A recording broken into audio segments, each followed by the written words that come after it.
Symptoms of menopause, মেয়েদের শরীরখাপ যখন বন্ধ হয় তার লক্ষণগুলি। মাসিক প্রথমেই বন্ধ হয়ে যায়। মাসিক বন্ধ হবার সাথে সাথে মাথার দিকে একটা গরম ভাব বেরোয়, যেটাকে আমরা হট ফ্লাশ বলি।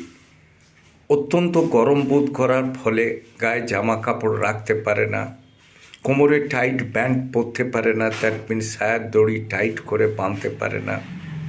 আরেকটা জিনিস হচ্ছে ভুলে যাবার প্রবণতাটা আসে, টু মাচ ইমোশনাল হয়ে যায়, কোনো কিছু মনে রাখতে পারে না, একটা কথা বারবার বলে, এবং সর্বোপরি যেটা হয়, কোনো কারণে পড়ে গেলে, তার হাত পা ভেঙে গেলে সেটা জোড়া ডিফিকাল্ট হয়, কারণ এই সময় ক্যালসিয়ামের ঘাটতিটা বেশি থাকে এবং আবেগপ্রবণ হওয়ার ফলে সে নিজেকে গুটিয়ে নিয়ে ডিপ্রেশন